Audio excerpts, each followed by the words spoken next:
Assalamualaikum warahmatullahi wabarakatuh. Salam sejahtera. Terima kasih kepada saudara hadir.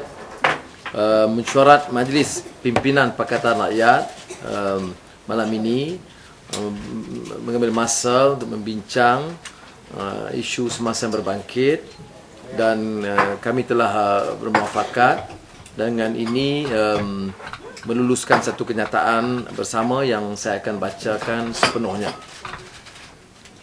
Saya bagi peluang Rais punya TV dekat sikit. Oh, sorry.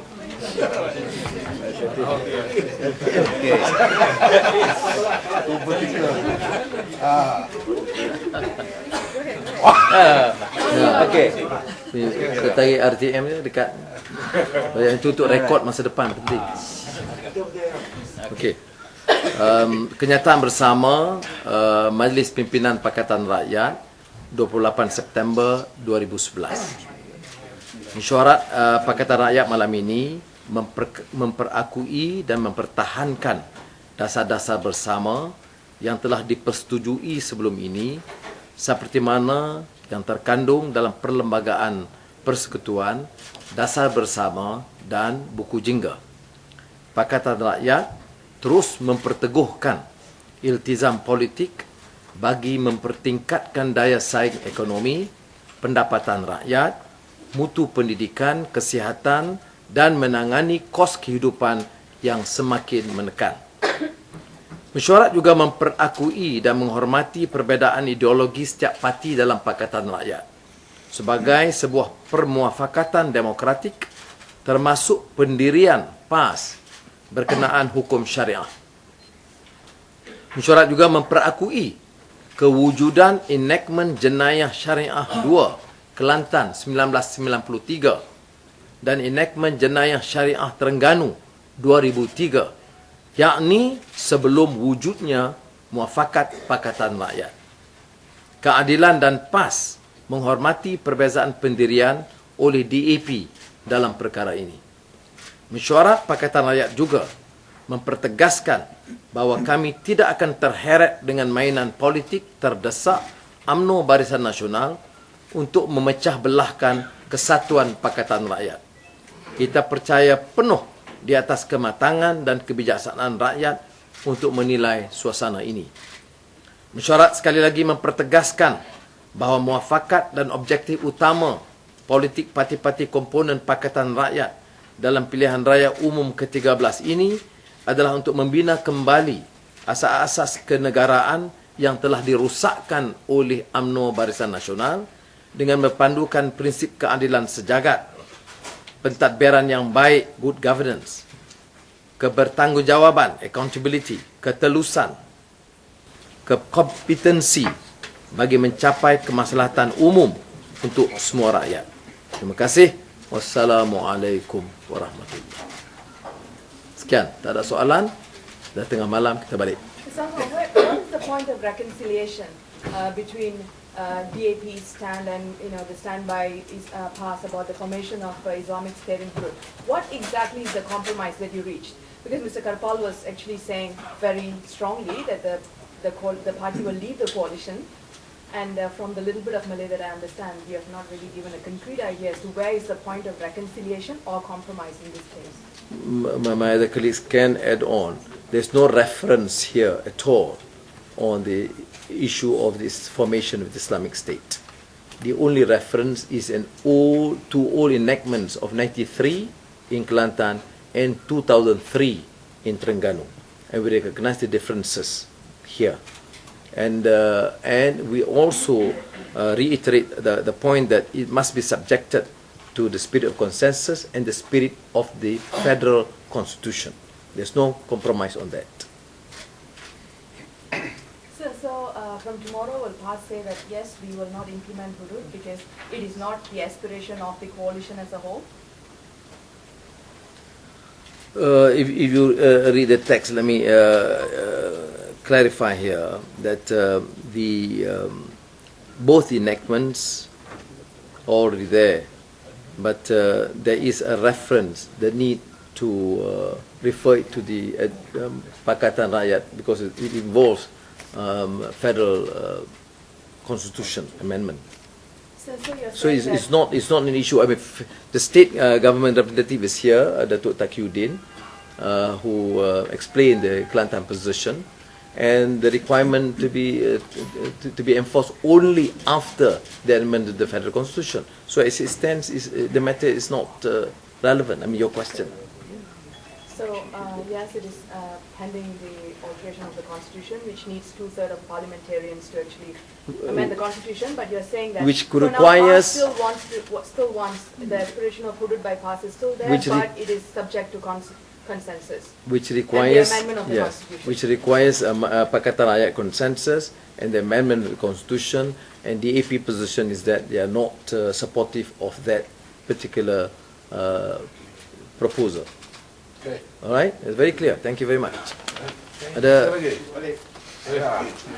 Just to clarify, it means that Pakatan cannot go ahead with the Hudud because the AP does not want it to go ahead. Pakatan respects the past initiative and aspirations, but we have to reach a consensus. We have to amend the federal constitution. Today you have not reached a consensus. As it stands, it's quite clear. I mean, the DAP is opposed to that, and Keadilan and PAS respect that decision. So So what it's actually a will, hanging decision. Sorry. so what will prevent PAS from bringing this up again in the future? Why must we deny PAS to articulate a position or discuss? This is a democratic process. This is not an UMNO control Pakatan Rakyat. We respect the right of people to present the case, ask questions, raise the matter. But then the spirit of consensus is there. I mean, to deny PAS to articulate a position is certainly not fair.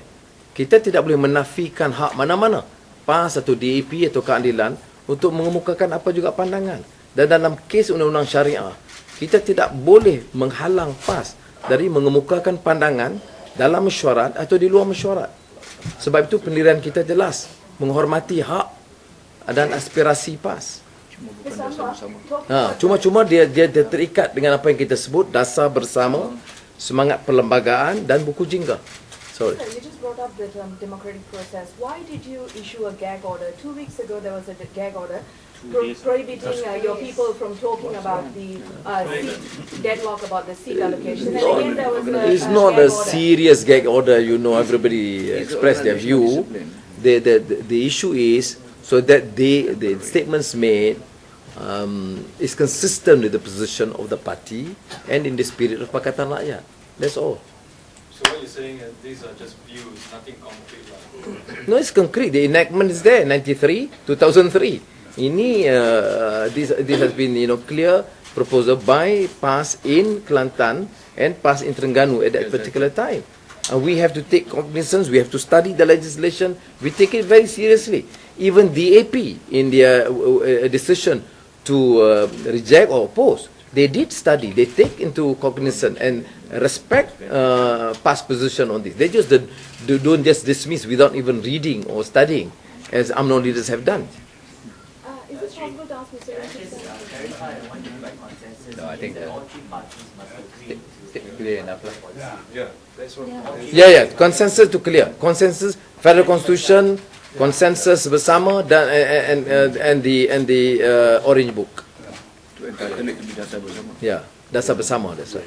Okay? Does that mean that Pakatan Rakyat support implementation of Hudud in Kelantan and Terengganu? No, we make very clear. Very clear. We support their aspirations. We support the respect. I'm sorry. We respect their right to articulate and take the initiative. But our position is clear. We certainly now is not the policy of Pakatan Rakyat, and the DAP's objection has to be respected and considered. And therefore, we make it quite clear. The position is quite clear. Very clear. This position be revised in the future? It's always a dynamic thing in politics. We can always discuss that in the next meetings. There's nothing stopping us from discussing. Why must we? I mean, I have difficulty in appreciating or some of the concerns raised why this cannot be discussed. Why the strong abhorrence of prejudice without understanding aspects of the legislation. So let them discuss. And I think Tugu Hadi Awang and Datuk Taqiyuddin representing Kelantan did explain aspects, and some of us, including myself, aspects of Islamic law that need to be understood. Not as part of the incessant negative Islamophobic propaganda by the UMNO media, which is clear, blatant insult to the aspects of the Islamic law. We don't share that view. Okay. Tapi Datuk Seri, benda ni perkara pertama kali ditimulkan oleh Tok Guru Ni Aziz. Dia beri pendapat dia. Tapi adakah Tok Guru pernah dijelaskan ni keputusan bersama ni, atau Tok Guru Ni Abdul Aziz, kita hormati pendirian dia, kita dengar. Saya sendiri ada hubungi dia. Tok Guru Hadi Awang dan pimpinan PAS pun hubungi dengan dia. Kemudian dia hantar Datuk Taqiyuddin mewakili Kerajaan Negeri Kelantan untuk membantu menjelaskan. Dia Datuk Taqiyuddin pun ada. Terima kasih. Selamat malam dan tidur lena.